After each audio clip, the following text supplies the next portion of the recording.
Only one kid in history had ever attempted what Benny was about to. And he got eaten. So we were worried. Real worried. Even when Benny brought out the secret weapon. Shoes guaranteed to make a kid run faster and jump higher. PF Flyers. We can't let him do this, man.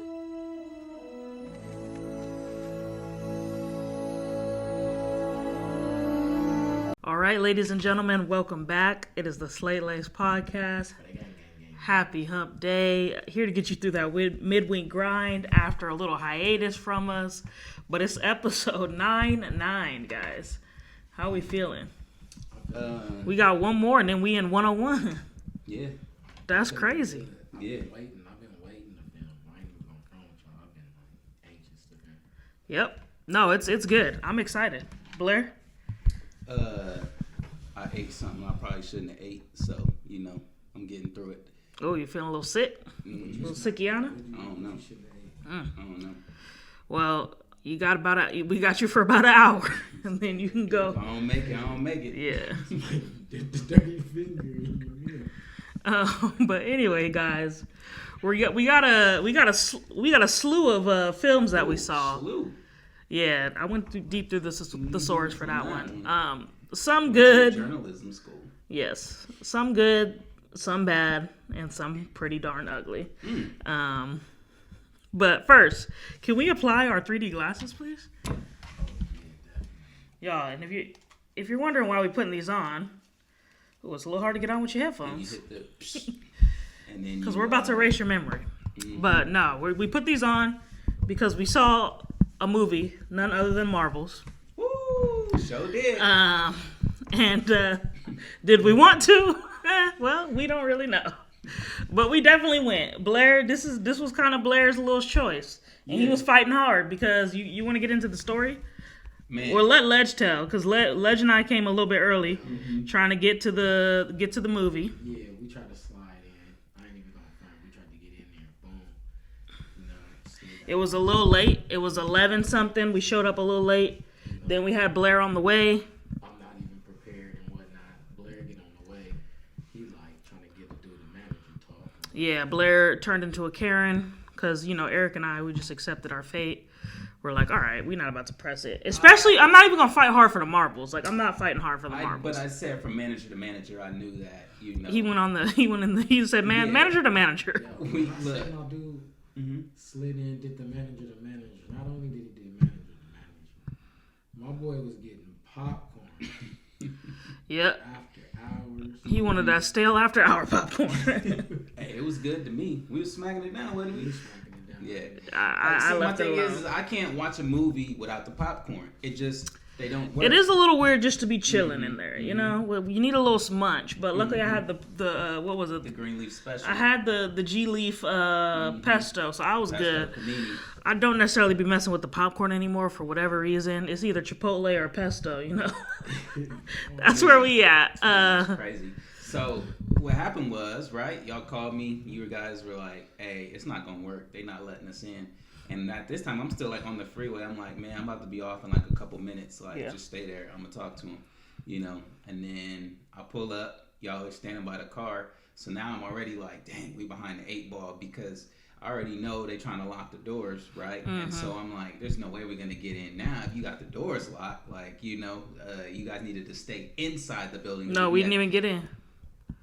He met us at the door. Yeah. See. Oh, but I think the homie was trying to help us out because when we came back, he was like, "Yeah, I was just gonna let you guys Yeah, go." the brother, right? Yeah. Yeah. He was cool. Shout out to the homie at Yeah, he was cool. the ranch. So then I basically got there and I'm just telling him, I'm like, "Look, 2 out of 3 of us got tickets, right? That's gotta count for something." Something jumped out at me. It was 3D.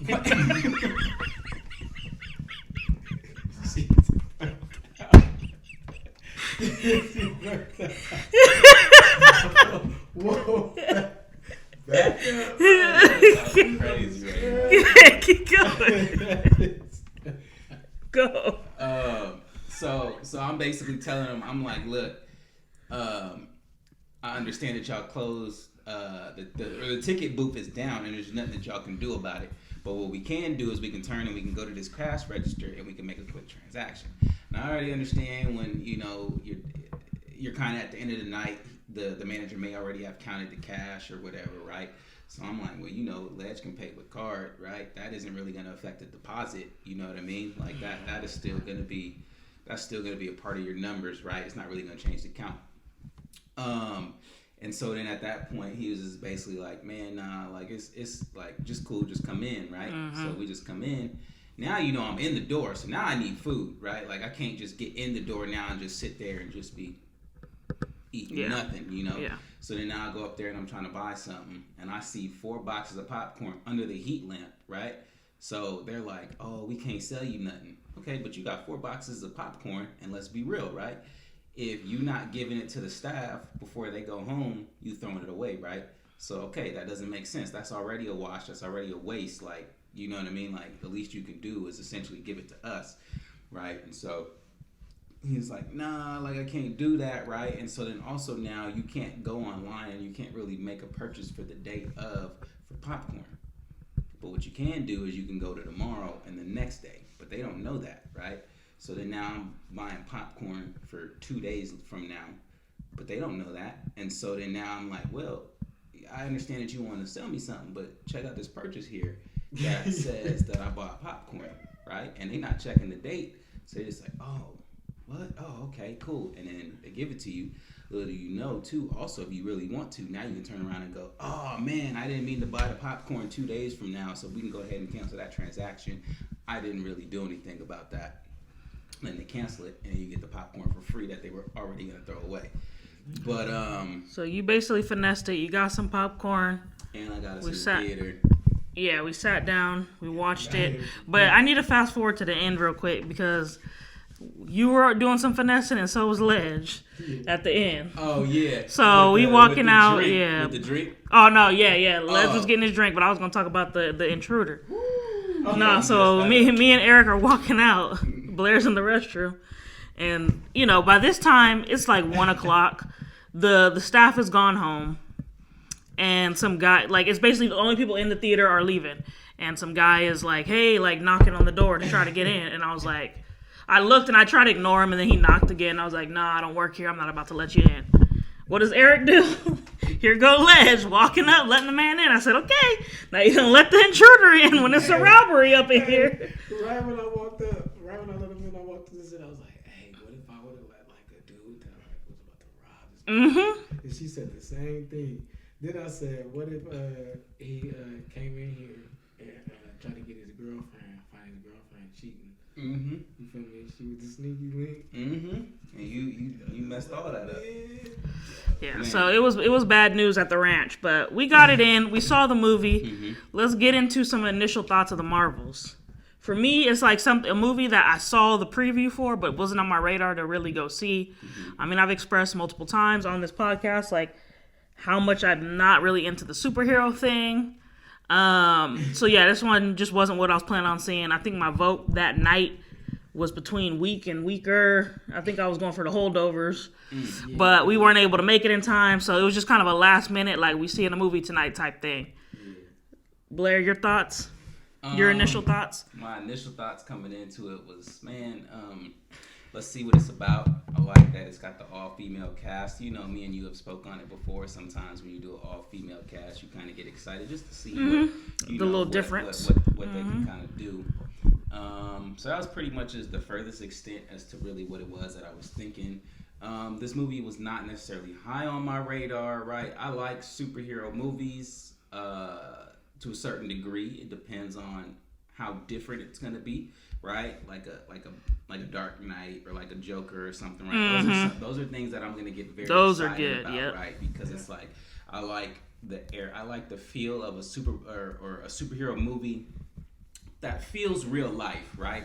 You watch a movie like Marvels and things like that, they don't feel like real life, right? You're kind of watching a superhero movie and you know that it's purely fictional, it's purely fantasy, none of this can ever happen. But then when you get into like the nitty gritty and you like kind of really bring out this like dark world and this element of like yo, like this is kind of like what we're living into in today, and Superman actually can kind of come in and save the day. Interesting, intriguing, right? And so those are really more of my movies, right? Unless it's completely animated, then I'm really in for that, right? So Marvel's wasn't really high on it, but you know, I mean, we got a list, and we need to be watching movies and doing as much as we can. Gotta right? hit them And 3 a so- week. And so I saw an opportunity for all of us to kind of get together and watch something, and where I thought, like, I mean, we get off kind of late, but we can kind of make it and get there, you know, at a decent time. And so, yeah, then I ended up watching it, and then, you know, Get I didn't into think I didn't think it was that bad. Les, what were your initial thoughts? Did you know anything about the movie going into it? What did you know about the Marvels? I just heard that it was dropping. That's all? And then that was really it. And then when we came out, a couple of movies before. Yep. I think we seen like a little poster board. Yep. That was all. Yeah, Marvel's gonna get that promotion, so you're gonna see it on the billboard. You're gonna see it on a poster, because that's what they do. Yeah. It was cool. That's just how I felt. That's how you feel. But let's too, get in. man. Before we do that, let's get into a little bit of the synopsis. It is titled "The Marvels." Ooh, these 3Ds make it hard to read now. Carol Danvers gets her powers entangled with those of is that Kamala? Ooh. Kamala Khan, Kamala Khan and Monica, forcing them to work together to save the universe. All right, it is starring Brie Larson, Tiana Paris, Iman Vellani, and Samuel L. Jackson. Sammy Jack. Obviously, Brie Larson has been on the Marvels for a while, or has been playing this superhero role for quite a while now. So she's obviously the main standout attraction. And then the other two, I have seen them in other things, but yeah, I didn't know that they were part of this universe as well. But anyways, that's beside the point. Let's get into some of the reviews here. Anything positive from you guys over there? Yeah. Go ahead, Blair. Get into it. It was fun. I had a great time being in there, kind of being with you guys, laughing, and you know. Who was laughing? Or was we laughing about the adventure getting there or the movie? So I enjoyed the camaraderie, right, and like us kind of being there in there and watching the movie. I thought it was decently entertaining, right? Like I kind of like the idea of this girl that doesn't really fit your stereotypical superhero, right?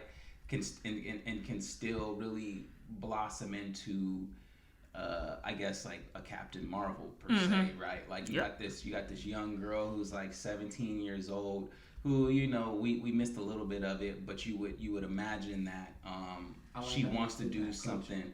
Yeah, exactly. See, that's what I'm getting, right? Like she wants something bigger and better kind of in life, and things aren't really happening to her, and then I'm gonna guess that something sort of like kind of comes along and then allows that to then happen for her, right? And she's like kind of doing big things for society, right? And what I like is just kind of speaking to people where, you know, like, hey, like I know that this can't really happen for you, right? But there's something that you can believe in and kind of like make something happen for yourself as well, right? So it's cool to kind of see that there's like different versions of people in this film, and you can kind of watch it and be like, I kind of relate to that person. Yeah, you kind of can relate to that person. You relate to that person, right? And so it kind of speaks volumes, yeah, I think that that's probably like the thing that I liked really best about the film. Obviously, the action was there, right? It wasn't really like as like, you know, aggressive or like really like dark as like I maybe would have liked, but again, it was never at that type of film, right? Because there was almost never really any serious moments into this film as well, right? But yeah, it was just kind of like fairly enjoyable. The action was cool. The special effects was cool as well. Ledge, you got anything to add? I did like the 3D. Okay, you like the 3D aspect. I like the 3D. Yeah, I haven't been to a 3D in a minute, to be honest. I like that it was 3D, and it came. Sometimes the camera angle came like third person.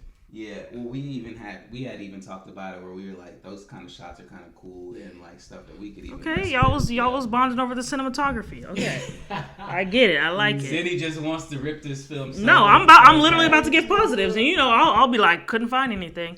But is that all alleged? Just like the kind of cinematography, the way it was shot. Yeah, the third person and shit, just kicking it really.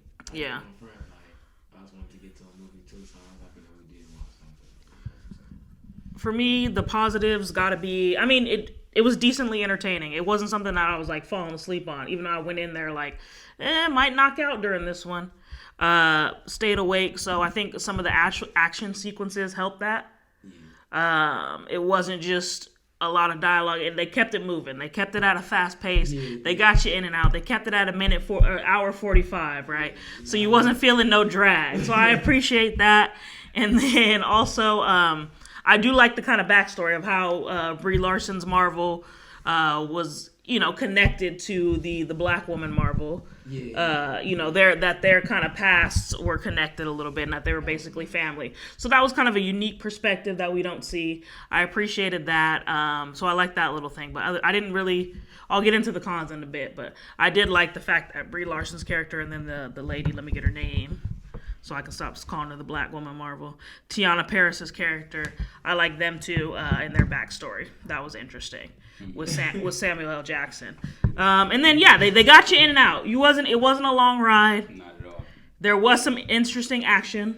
Thank you. And then I'll get into a little bit of the cons a little bit later. But anything else to add on the positives? No, I mean you hit the nail on the head with the runtime. Yeah, it was perfect. Remember, usually when we catch a late one, we'd be expecting to get out at 2 something. Well, we're going to get into our next one. Well, no, I know, but this one we came in. And we got out at 12:30, huh? Like 11 or something. By 12:45, we was like, well, because I make you guys watch the end credits. So basically, like 12:45, yeah. And then Ledge let in the criminal by like 1 a.m. You gotta get a first 48 breakdown on everything that happened, Then we on the news about about 2 o'clock. It is what it is. Okay, but we gotta get into the bad, and I'm gonna start this one off because I gotta get on my soapbox. Yeah, go ahead. For me, the girl was weak, man. The girl was mid. The actress Amani, playing the little kid, Marvel. The line reads were not good, and I'm not. Am I a trained actress? No, I'm not. But I don't know. I wasn't getting Oscar nod from her. Okay, she was doing too much. I don't know. She was playing too much into the fact that Oscar nod in the Marvels.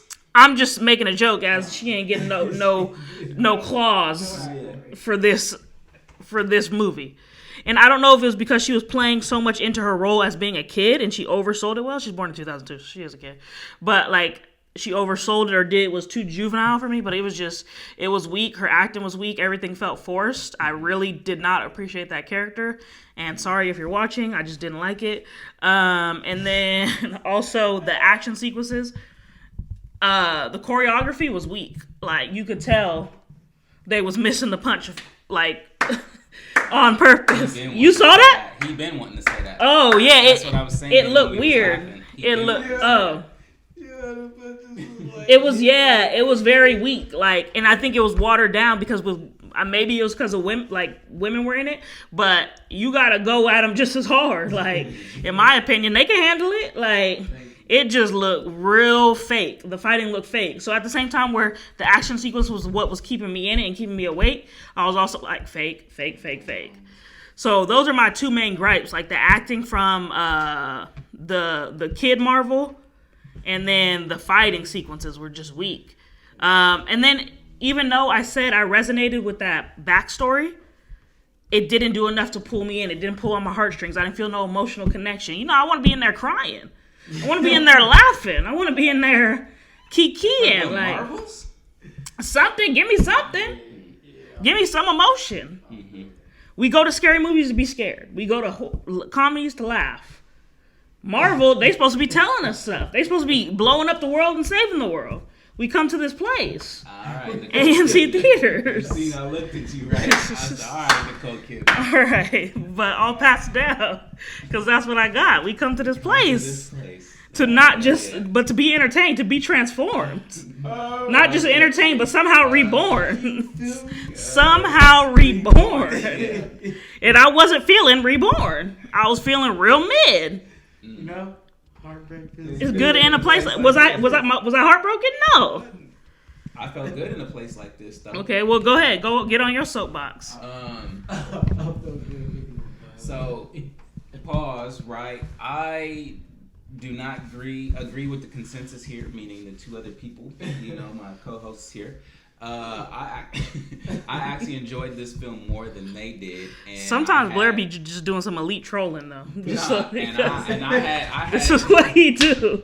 He gonna go on the offensive and just troll it out, troll it all the way to the end and make himself believe he liked this film when he knew it was weak. I said to the two of them prior that if it was up to me, I actually like this movie better than the other one that we're gonna get into that one too. Yes. Mm-hmm. Briefly, I think that this film is actually better, right? And please bear with us. This might be a little bit of a lengthy episode. Go ahead. Bear with me, right?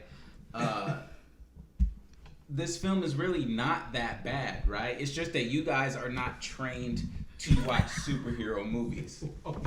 We don't have the trained eye. Look. I can't see that. Now we blind. Now we blind. From here. Yeah. Right. But what I'm saying is that you watch, right? So say we're all chilling, right? And we're like, let's just turn something on real quick, and we watch a Batman from the 1950s.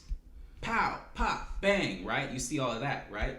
You're gonna say, well, it's kind of corny, right? But then you gotta remember, in that time frame, 1950, right? Mm-hmm. We're in 2023. Right? We're watching it with these glasses on. We want to be blown away. You gotta bear with me, right? But have you ever thought about that is something? We with you. Go ahead. That what if this was something that they were trying to accomplish, right? Like you want to create the superhero feel, right? You want the younger audience to come in and kind of feel inspired, right? And so when you're doing things like that, they can't be too aggressive. It can't be too gory, right? What was the one thing that you said you wanted? You said it needed a Tarantino feel, right? But that is you as a grown man, right? But when your targeted audience, right, is someone 15 years old, 12 years old. Is that the target audience for these? Old, well, the film's PG-13, right? Oh, maybe we out the demographic. Right, exactly. So you're sitting here rating a film as like you're expecting it to be rated R. You're expecting it to have all of this like gore and this like over the top and the innuendos, right? And like we don't need all that. No, I'm just saying that these are things that you then get in a rated R film. Yeah, definitely. But that was not what we went to go watch. And I think that me going in, I understood you had that mindset.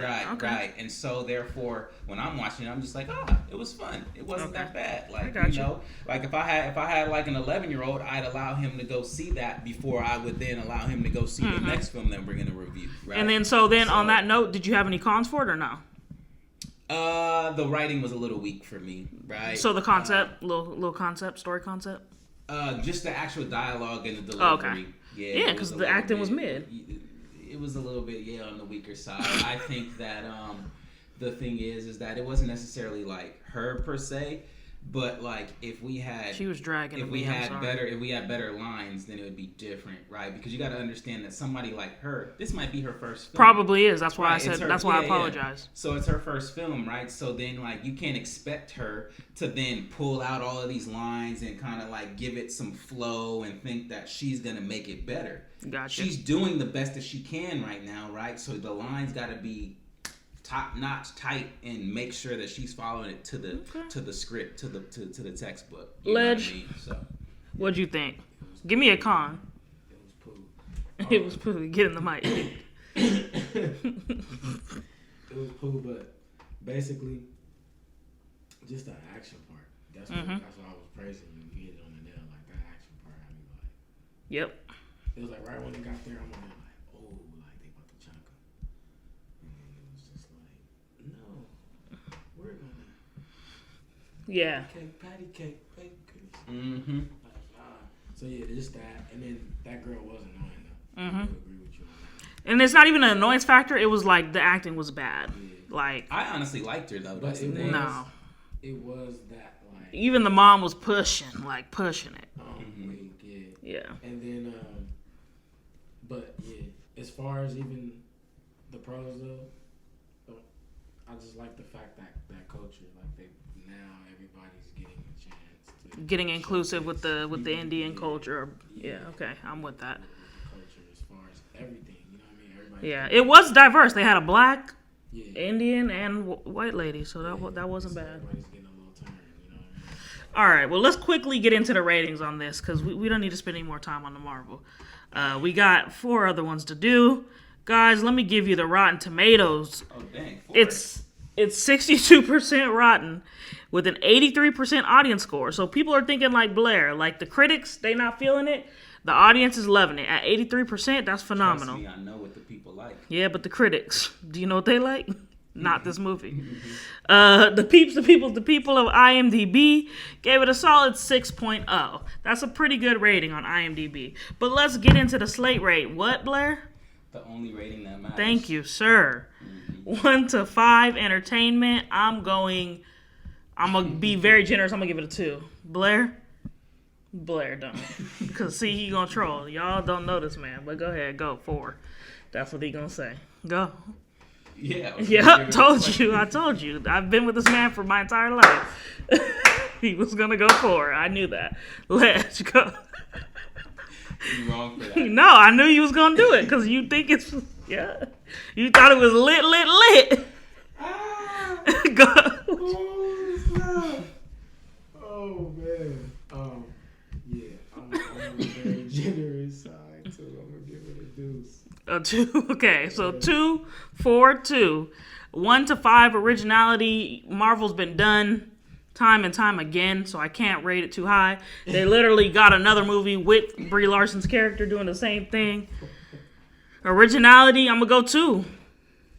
Blair, stop! Don't say 5. Don't even do it, cause you Blair. Don't put this movie at no 9. This is Stanley Kubrick level. What? You know he going.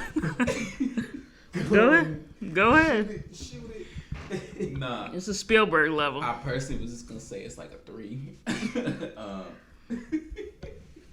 What? Y'all wrong. It was weak. It was one of the weakest movies I've seen in a minute.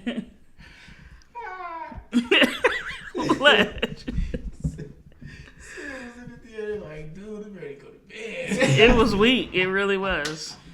So the reason that I give it a 3 is because we are now starting to see the all-female cast. We haven't had a lot, right? But I do like that. I do like that. We did see Birds of Prey, right? I didn't, but you did. Yeah, you gave us that review. Oh, that's right. I sure But did. go ahead. Dang, that was years ago. But 2020, we've been rocking. But because it's not something that we see all of the time yet, right? Like it still has to get a place in the book, in the scorecard, right? That like it's still doing something different, right? And then you kind of have this young girl who is kind of trying to find herself, but then is then essentially going to create a whole team and kind of save the world, right? Yeah, it's definitely going on to another thing for sure. So, well, all Marvels continue; they don't die. So I was initially gonna actually do 3.5, but then I seen the way that you guys were reacting, so I was like, all right, I'm gonna just Solid go 3. All right, Les, what you got? Originality. Yeah, I actually will agree with you and just give it a solid 3. All right, so you got 5. It was Pooh and original. You got 5. You have 7. I have 4. It's a thumbs down for me. It's a thumbs up for Blair.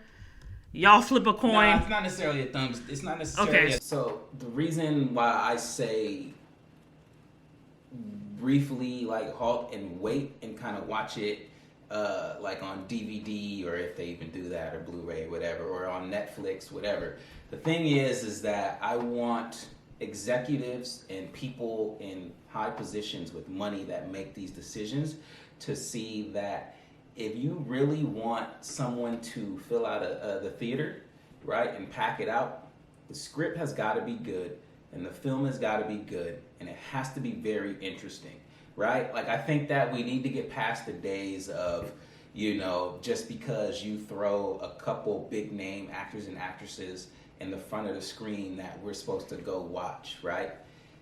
Films like this do not deserve $200 million budgets, $150 million budgets, right? I don't want them to think that because it's a superhero film, it deserves a massive budget and that it's going to then turn around and make a $600 million profit, right? Like, those days are gone, right? Like, films that actually mean something like Parasite or whatever, those films are the ones that deserve that budget, in my mind, right? But I see it, I understand that they don't see it as like it's taking a risk. So if all of us can collectively come as a group, basically, and say, we're not going to watch this film because it's not really worth our time, but maybe we watch it later. Because like I said, I do thumbs it up, but something that you should watch later. And we continue to watch films like Parasite and those make the money, then execs and stuff will then start to spend their money in that direction, I would hope. So anyways, I step off. Well, let's get on to our next movie. This one barely deserves a review. We're not even going to get into it. Like I said, we got a couple more movies to review. We're talking A Haunting in Venice, guys. We went and saw this. Why did we go and see it? We don't know. It's up there for one of the worst films I've ever seen. But first, without further ado, let me just read y'all. So you got it in the same box as Marvel, because you said Marvel was one of the worst you've seen in a long time. This was worse. This was worse. I'll give Marvel the leg up. It's going in that box, huh? Look, A Haunting in Venice. In post-World War II Venice, Pirio, whatever his name is, we didn't even catch it, now retired and living in his own exile, reluctantly attends a seance. But when one of the guests is murdered, it is up to the former detective to once again uncover the killer. Now, before we go any further, what we didn't know is that this was part of a little trilogy. Mm-hmm. So we went in blind, and maybe that's why we're like, this isn't as great. Because it also follows up Murder on the Orient Express, which you guys it might sound familiar to you guys. It came out maybe not a year ago. Yeah, of course I remember it. Yeah. And then The Death on the Nile also came out like probably 2 years ago. Okay. So it's following up those movies. And if it wasn't for me being on Hulu one night and seeing the same character, and I was like, guys, was it a sequel? I would not have known, but yes, it was definitely a sequel. We didn't do any research before seeing this. It was, again, with rushed, click a button, get your seat, grab some popcorn, Chipotle, or a pesto sandwich, and then head into the theater. So that's what we did. Sandwich then too. It's starring Michelle Yeoh, Tina Fey, Jamie Dornan, Kenneth... don't know how to pronounce his last name. Sorry about that. But the usual suspects are in this. We're not going to spend too much time on this. It's a thumbs down. I'll let y'all quickly go off on it. It was just mid. The action wasn't even actioning. Yeah. It wasn't giving, as the kids say. Yeah. It was very plain Jane. I think they tried to throw Tina Fey in there for a little comedy hit. It wasn't funny. Yeah. It was weird. Anyone could have been the killer at any moment. Mm-hmm. And then when it was revealed, it was also weak. Mm-hmm. Acting was okay. Mm-hmm. Story was trash. Mm-hmm. Cinematography, every other scene was a cave scene. Yeah. It was dark as I don't know what, so they could have cleaned that up a little bit. And it's just an overall no from me. And I don't think I would have liked the Murder on the Orient Express or the Death on the Nile. It was a wannabe Knives Out, and I think that's what we kind of coined it when we were leaving the theaters. Yeah, we did. Knives Out was just way better. It was literally Knives Out. That was the movie. Mm-hmm. It was Knives Out in Venice. That's what I think I said when I left. I said Knives Out in Venice, but Knives Out just executed so much better because Knives Out was a phenomenal whodunit. Yeah. And if you want to see a whodunit, watch Knives Out. Yeah. Rest my case. Go ahead, Joe. So for me, I missed the movie. I had sat down, ate the popcorn, started to chill out. Oh, you knocked out, huh? Yeah, and then I slept. Dang, we lost one of our soldiers. So I mean, you kind of already know what I got to say about it. I didn't make it through, but I would have wanted to see Orient Express though. So that one did look somewhat entertaining. Just being on a train was it just being on a train was make it a little bit better on the tracks. It just looked a little entertaining in the trailer, but I hadn't seen the Haunting in Venice trailer though, so I didn't have any thoughts going into it. But obviously, once I fell asleep, that kind of told me, And Ledge, your quick thoughts on it? Yeah, it was weak. I was actually on my phone the entire movie. Blair was asleep. I was on my phone. Ledge. It was Pooh. That's why we was laughing at that Knives Out comment. Yeah. Bro, come on, bro. And one thing I did turn to Blair in the brief moments when he was awake, I was like, well, I had taken a peek at the ratings because I'm like, this is terrible, but the ratings are pretty good. So I said, Blair, like, it's got to pick up because the ratings is pretty good.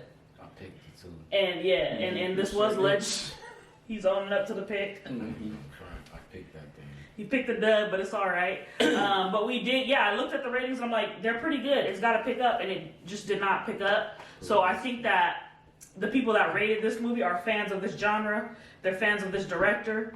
It's the same director throughout. I think they like his style, and there's something to that. Like, it's a very nerdy type movie, and you're looking at like 3 of the furthest from nerdiest people you probably will meet.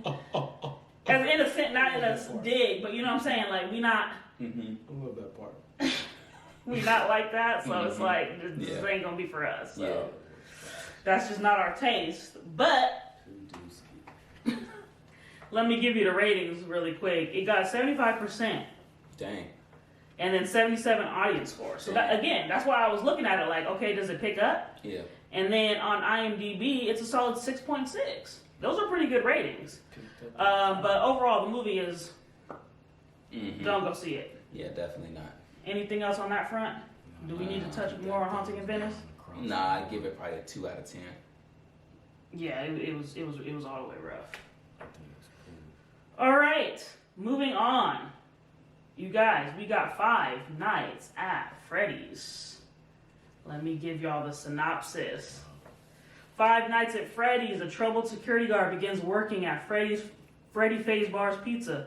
During his first night on the job, he realizes that the night shift won't be so easy to get through. Pretty soon, he will unveil what actually happened at Freddy's. It is starring Josh Hutcherson, Piper Rubio, Elizabeth Leo, and Matthew Lillard. Guys, initial thoughts? Yo, I didn't think. Go ahead, Les. I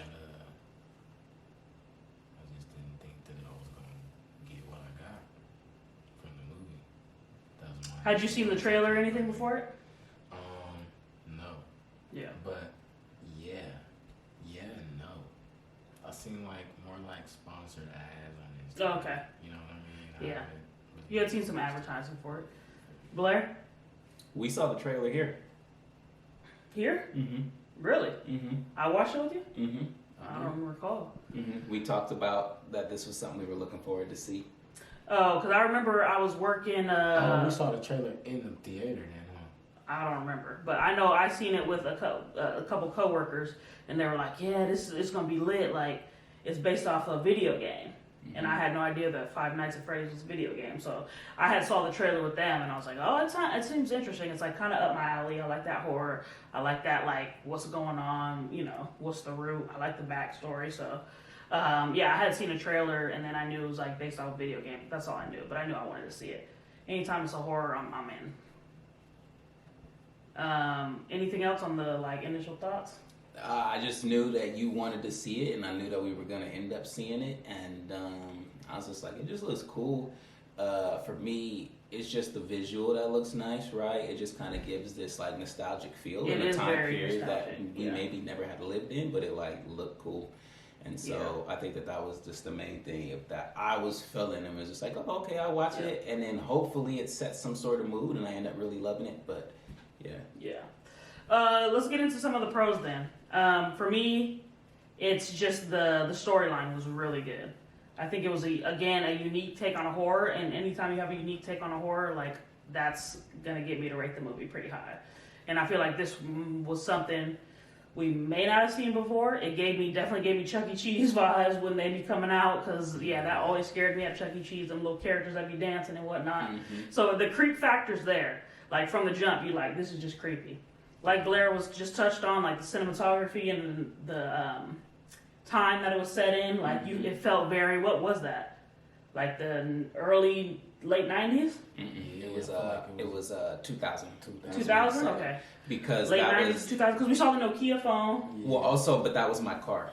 Oh, okay. And I had a 2000 Honda Accord, so that was how I knew. Yeah, so 2000, it was giving very 2000s. Everything about it was, it was dope. But see, here's the thing though, it didn't necessarily give 2000s, right? It gave mostly 80s, but it was kind of as the if little like, hits. Yes, right. It was like they were living in, I guess essentially what that would be. It was modern time. Yeah. But a lot of the stuff that they were using, we were already like past, like right, like there was no DVD. You could tell that they were probably still using VHS and things like that. Yeah, because he did pop in a VHS. Felt like that was a VHS. But yeah, it was a good period piece aesthetic without like the period piece that comes with it, like all the OE and whatnot. So that was cool. And then also it was just like a Josh Hutcherson revival movie. Like, where has this man been since like the Hunger Games? I know you guys didn't watch it, so you have no idea what I'm talking about. But I went and saw the Hunger Games in theater and then fell asleep. So I didn't see it. So I figured you had no idea. But yeah, Josh is back, man. He's back on the map. I've been wondering where this dude was at. So it's a good like revival film for him. I'm happy to see what he does next. Like, I did like him as an actor. All the actors bodied their roles. And yeah, to me, it was just flat out entertaining from start to finish, even though we missed like 5 minutes of it or so. Yeah, give or take. We didn't really miss much. We didn't, but for me, it was like flat out entertaining. This is the right length. It got you in and out.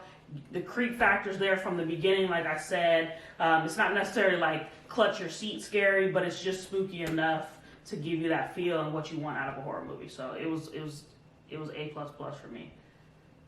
You guys got anything? Yeah, so for me, the positive would be, like I was saying, the kind of the cinematography, the mood that it presented. Even the clothes. Yeah, but just mainly like the mood that it presented, and that it took me back to the nostalgic Chuck E. Cheese and like being with these two like when we went, right? But Chuck. Yeah, I mean that was pretty much it for me. Ledge. I liked it. I liked the era that it you feel me was in, that we at least felt that it was in. Yeah. You feel me? Whether it was 80s, 90s, and into the mic. 2000s, Yeah. I feel like too. But yeah, I liked it. I just liked it a lot. I'm with you when I said that A++ factor. I mean, you was hyped.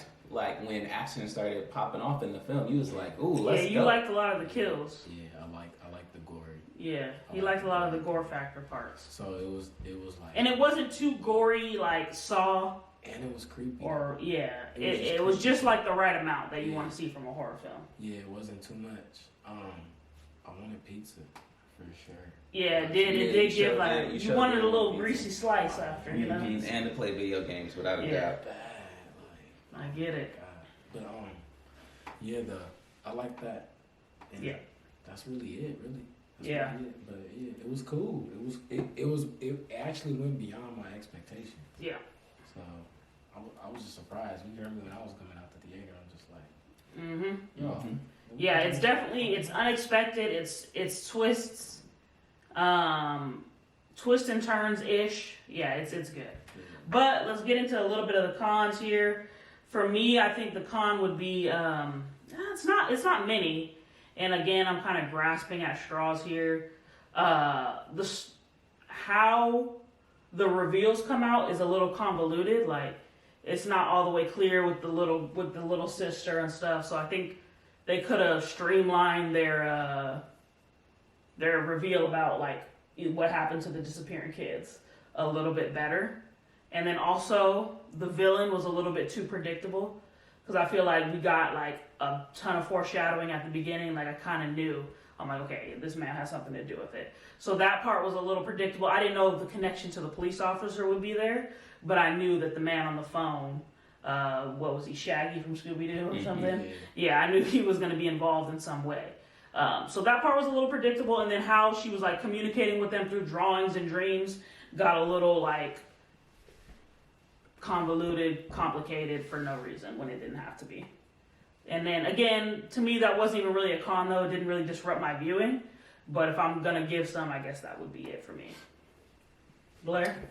So for me, it was the predictability. Like we were saying, I even knew he was the guy before he like revealed himself. I was like, and here it goes, right? But the biggest issue of the reason that is like when you make a film and there's only a total of like 12 people in it from beginning to end, and all the people that you meet in between, it literally leaves it literally leaves nobody else that it can be, right? Because when you do a reveal like it would be in Scooby-Doo, right?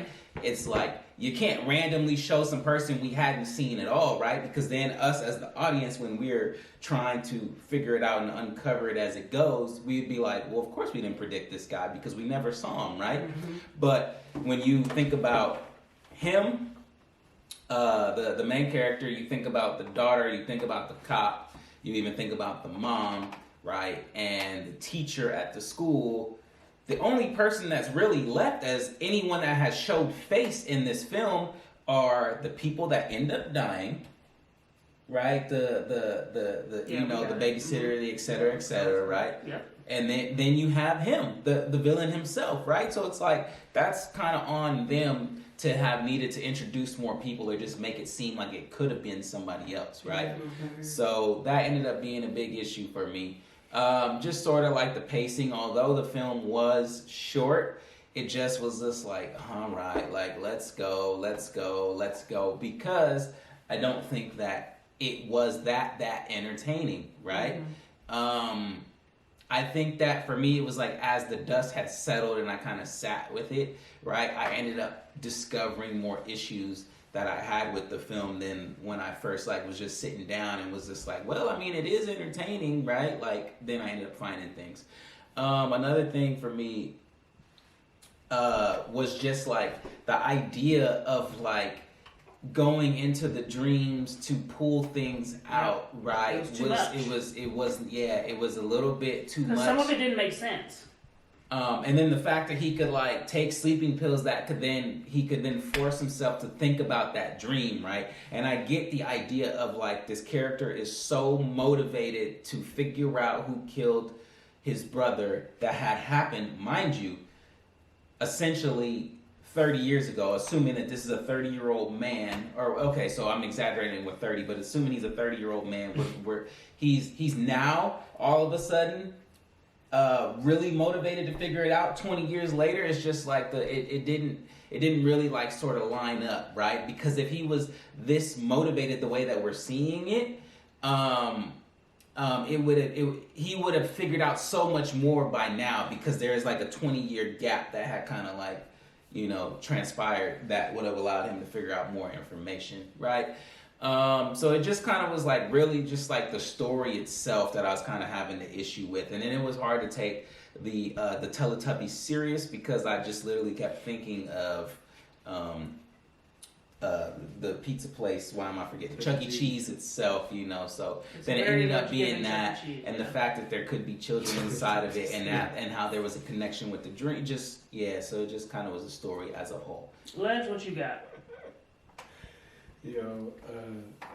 Honestly, just the certain little bullshit was annoying. Like, her just waking up and then leaving. Like, she just being extra. The little like character decisions? Yeah, the sister. Then, oh girl, the police lady. She was just having her moral crisis? Yeah, like, you know what I mean? And then, that's really it. Like, I really didn't like care. I was already just wrapped up already into like, what? They just showed that? And this is, you know what I mean? I was kind of like just tripping off of like, it's based on like Chuck E. Cheese and stuff. And now there's souls in these, you know what I mean? Dolls. Like, yeah, it's too much. It's doing way too much. It was a lot. Alright, well, let's get into a little bit of the ratings. I feel like the ratings did it a little bit dirty here. On Rotten Tomatoes, we got 30% rotten from the critics, y'all. 30% rotten, but audience score is an 87. Usually in horrors, that's how it's going to play out. I feel like the critics do not mess with horrors. They're always going to give it a little bit of a low rating, but it will be saved by the audience, because the audience, like, people just come to be entertained, you know? And I think that that's always going to show. But yeah, critics typically, outside of like Get Out, they don't be rocking with horrors like that, you know?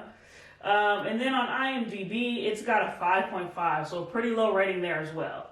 But let's get into the Slate rate, the only rating that matters. Blair, 1 to 5, entertainment, go. And here he go.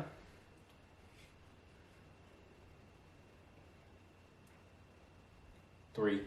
Okay, that's a good one. Mm-hmm. I Ledge. was being fair. Yeah, I'm gonna get out a nice 5.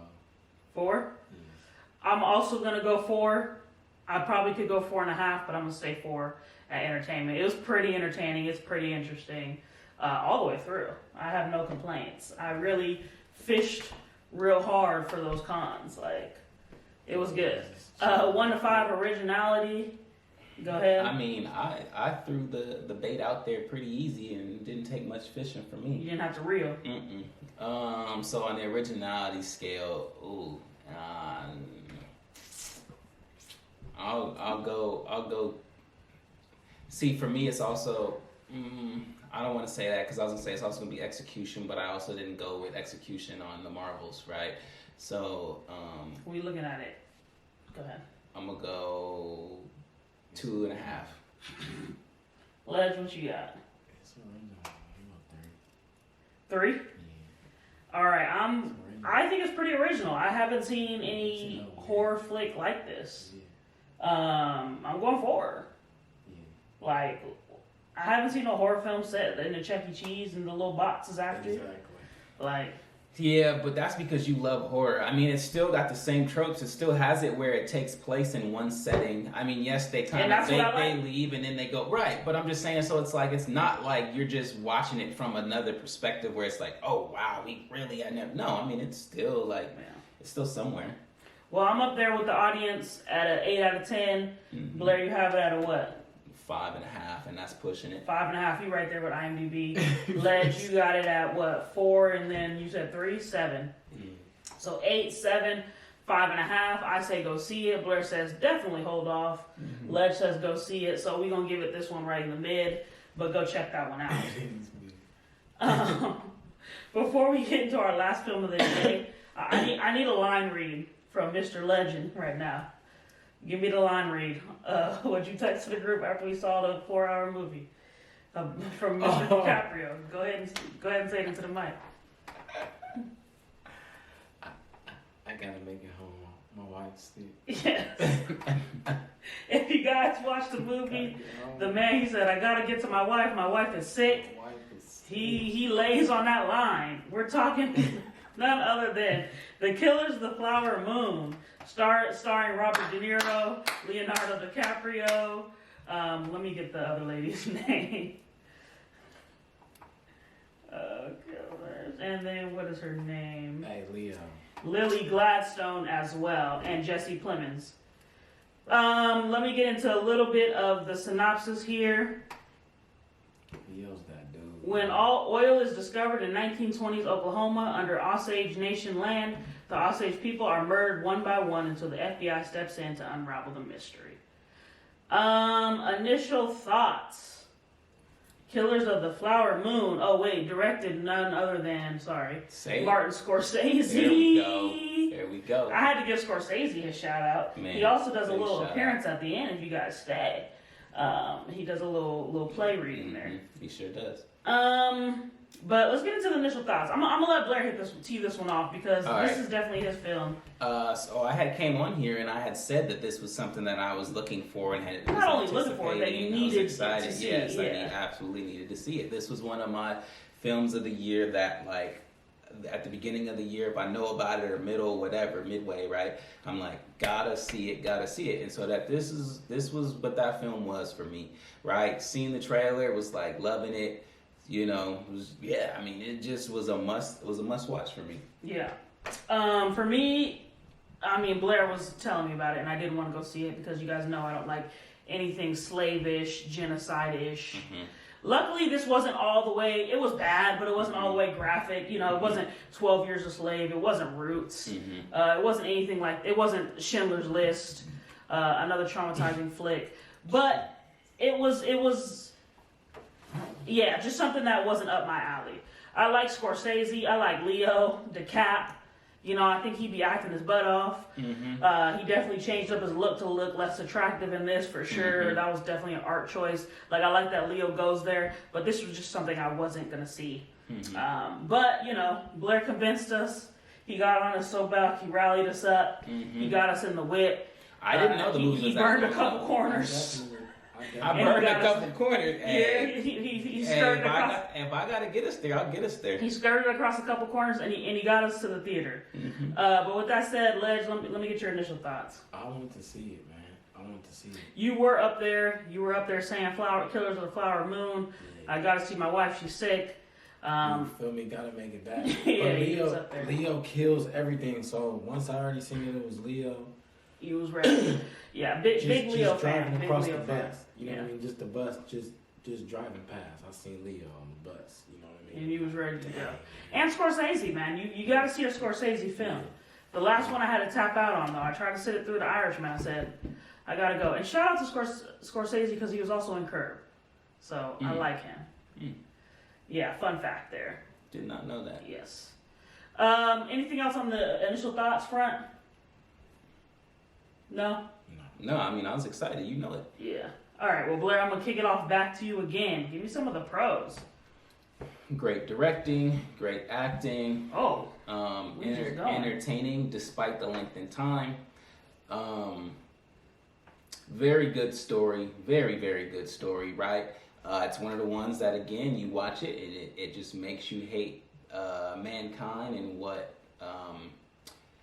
people of certain, hues can do sometimes when they want something, right? They don't go the route of earning it sometimes, and they make certain things happen. And it was very unfortunate to see that, but this was a story that needed to be told, because it's always just a good reminder as to just to show the progress and to show that even though we may not be where we want to be right now, but we have come a very long way, right? And it was disturbing in a very good way, just to see that society would not do anything about it strictly because of who they were. Who they are. Yeah, very good film. Yeah. No, I 100% agree. As much grief as I gave it going to see it, phenomenal film. The acting was top notch. Shout out to Lily Gladstone for that one. She was pulling her weight alongside a heavy hitter like Leonardo DiCaprio. That's not easy to do, but she did it. Especially even with Robert De Niro, she held her own. It was just phenomenal. And then the storyline, man, talk about ruthless and just like the lengths you're willing to go. De Niro was plotting from the beginning, man, and it's sickening to watch, but I mean, a story that you need to learn, or that you need to hear, and it is based off a book of the same name. It certainly makes you not trust people, though. Yeah, it's based off the book of the same name, Killers of the Flower Moon. Just wanted to throw that out there. But yeah, it's just what they were doing in the old times. It was it was lawlessness. No justice. There's no judge, no jury. People just shooting people. No jurisdiction, no nothing. Just shooting people dead in the street, You know what I'm saying? And then just how kind of the naive these native people were sometimes. I'm like, girl, he trying to get your money. Wake up. But, back then, women didn't have the loudest voices. You want to be loved. And then, they didn't have the loudest voices. They didn't speak up for themselves. Women were very much below men, that's just the way it was back then. So you was gonna get married if the man wanted to get married, you know what I'm saying? So it's also crazy, but I just love the storyline, and the acting was just put it that much over the top. But yeah, I like that. The fact that I learned something too about, the Osage people and that tribe, and that they basically struck oil, man. But yeah, overall, just a very positive movie for me. Again, acting, storyline was all great. The way it was shot, the cinematography, the set design, the costume, all that was top notch. They picked a good, wherever they filmed this, great location, and it felt very real to those 1920s. It felt very 1920-ish. I wish Jesse had more screen time, though. You didn't watch what I sent you about Jesse, but shout out. and I've said this on this podcast, that's like probably one of my favorite actors. I mean, he fits that movie though. Yeah, but anything he does, he transforms. That's why. But I mean, like when you picture that type of film, you have to put a guy like him in there. Yeah, but that's why you should watch what I sent you. Yeah, it's Jesse he be killing like in all his roles. That's all I'll say on that. Shout out Jesse Plemons. Like Mike, baby. But yeah, that's like I've said it. Like I wish we had our archivist because I've literally like shot. Yeah, we've mentioned it, and we've even joked about Like Mike way back then too about it. Yeah. But I don't even really do Like Mike. Like that's not where I really like recall him from. But yeah, that's the first movie we ever saw him in. No, I remember him more from. I remember him more from. Can I go? I remember him more from Friday Night Lights because that's like what I. We saw Like Mike before. No, but I'm just saying Friday Night Lights. I did not know that was him. Where I really knew it was Friday Night Lights, and he was in that in the series.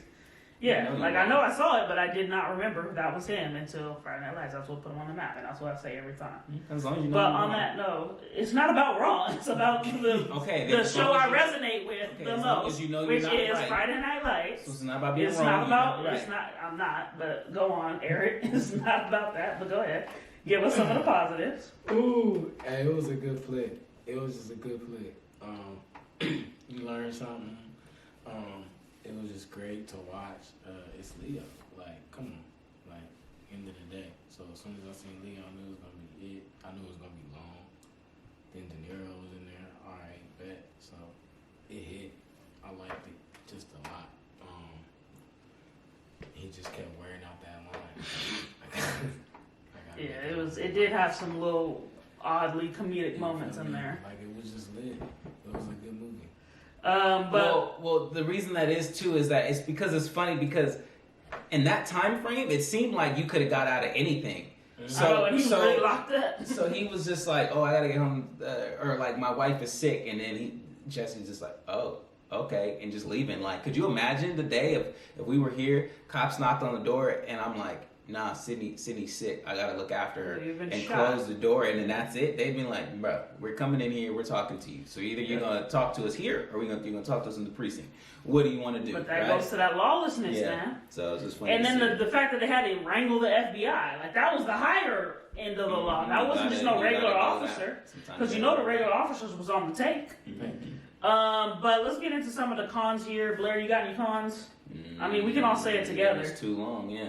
Yeah, on three, the length. 1, 2, 3, the length. Yeah. That's really the only con for me. That's it. Phenomenal story, phenomenal movie, phenomenal cinematography. It was just way too long. You really had us in there for we left it 3 hours. We left it was like 2 something. It was like 3. It says like 2:33. Yeah. 3 a.m. Let me get the official runtime though. 3 hours and 26 minutes. I gotta get okay. Yep, 3:26. That's insane. That is insane. That has to be a record. No, I've seen longer movies. How long was Irishman? 3:52. Scorsese gonna have you in that theater, boy. Irishman was long as I'm Ledge, you got any other cons, or is length you with us on the length? Yeah, it was. But the good thing is, it didn't put you to sleep. No, it didn't. I was locked in. It didn't have you like flipping through your phone, really. You know what I'm saying? Like the Marvels, I stayed on my phone the whole time. Yeah. But Killers of the Flower Moon, the movie I really didn't even want to see, kept me engaged the whole time. So credit to the story. Locked in. Credit to the story. So that's the only real con we got on that, correct? Yeah. Don't have us. We can't ever switch up on that. We always say here on the Slate Laced podcast, don't have us in that theater for over 2 hours, please. Let's get it in and let's go. But let's get into a little bit of the ratings here. Killers of the Flower Moon. Sailor Moon. Sailor Moon gonna come on with remember I said it right here. It's gonna be a Sailor Moon movie. Oh. There is probably. It wouldn't surprise me. All right, some pretty high ratings, guys. Rotten Tomatoes 93%. That's pretty good with an 84% audience score. And you know those people fell asleep, the ones that didn't rate it too high. They nodded off. It's always like that though. The ones that the critics love, the people don't love because they can't understand it. Yep. And then it's a solid 8.0 on IMDb, which is also a phenomenal rating. Mm-hmm.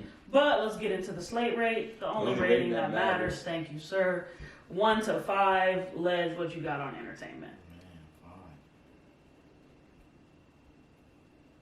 Man, 5. Go ahead, what you got? 5. Oh, 5? Okay. Oh. Blair, what you got? I got it as a 4. 4? Mm-hmm. I'm going to go 4 as well. I could even go, do I want to go 4.5? You know what? I just can't go 4.5 because of the length.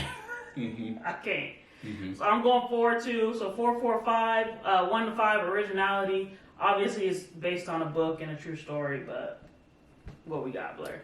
It's a 5 due to the execution and Phenomenal execution. The telling of the story and just how real it really was and how real it really felt when I sat in that screen. Yeah, Ledge. Big 4. Big 5. Big 5. Ooh, Ledge got it up there. There. And I'm also. You went what? What'd you go, Blair? 9. You went 4. 4 and then 5. I'm going 4. I'm going 4, 4. So I'm going 8. So 8, 9, 10. Mm-hmm. We stair stepping it, y'all. This movie is great. It's a thumbs up. Go see it. Go going step by step. Right now, it's probably better to be on demand so you can pause and kind of maybe pick up tomorrow. You might get hungry watching it. You might have to go pull into a drive-through or something because it's gonna have you on your bottom for a little bit. You're gonna be seated, okay? But go check it out, guys. It's worth it. When you see Scorsese, you see DiCaprio, you see De Niro, you're like, oh, it's just one of those films that are automatically going to get the Oscar nod, and it's automatically going to be, it's automatically going to have that talk. You're going to think it's a little bit pretentious, but this is not that film. It's actually really good. It has good sustenance. Like, go check it out. You know I be in the bag, the word bag. The source today. The word bag, baby. But yeah, go check it out. It's a thumbs up. Anything else, guys? Any other films we're looking forward to? Do we know off the top of our head? I know, Eric, we talked about Thanksgiving, that new horror film coming up. Napoleon. Eric's hyped on Napoleon for whatever reason. Are you a Civil War buff or what? Hey, man, Napoleon was a little Get into the crazy. What? He got little man syndrome. Yeah, he do got little man syndrome. And It's Joaquin Phoenix. Yeah, there we go. Joaquin Phoenix is another phenomenal actor. I will give him that. But I'm not into wars. I'm not into Civil War. I'm not into period pieces. So again, it's going to have to convince me like Killers of the Flower Moon. It's going to have to rope me in because that's 3 strikes already that I just named. But we will see Napoleon. Blair, anything you're looking forward to? You sent us that foreign film. Oh yeah, that's right. So I'm definitely going to see that. It's the romance one. I can't think of the name now that you made the joke, but it comes out. It came out last Friday, so we got to figure out how we can get there. It's probably going to be in select theaters. But, we have to go to the Burbank or something. But definitely want to see that. All right, well, we'll check that one out. We'll probably see, I like a good kind of just cash grab film. Thanksgiving. And it's going to be a slasher. You know how they just throw it together like Violent Night, Silent Night? I like a good little cash grab, I'm going to go check it out. See what's making sense. Yeah. Just throw it together just because. So I'm going to go check that one out. Just keep it locked here. We have a lot of sneaker content. Ledge has a ton of stories he's got to get through, man. Yep. And the StockX the GOAT woes continue. We got to get into it, Blair. I was just gonna say, shout out of the Dark LLC. This is the jacket that I got, or a sweater I got here today. So David did his thing on that one. I got a couple other things that I'm gonna wear on the next couple episodes. You gotta rep them right. You gotta rep it. The brand's right here, guys. Yes, it's right there. The shoes that he has that did come out might be my favorite yet to date of things that he's made. He's got a few things that are high up there on my list, but these ones might actually be it. Well, shout out to Out of the Dark LLC. We've had him. We've featured the man, the myth, and the legend on here. And we've had his apparel and footwear on here, and there's more to come. He's coming to visit in December, so we definitely can bring him on and get him sitting right here in the flesh. We'll do it in the flesh pod. It's going to be good. It's going to be good times. In the fleshy. Little fleshiana. Anything else, guys? We got, like we said, we got more sneaker content. We got more Slate Laced sports. That's all coming. Thank you for hanging in there. We know this episode was lengthy, but we had to get these movies off our chest. All to make way for the big 100. The big 100? Yeah, there we go. The episode 100. Didn't know where you were going with that. But yes, guys, that will be our final episode of season 1. And then 101 will kick off season 2. So thanks for hanging with us. It is the Slate Laced Gang. We out.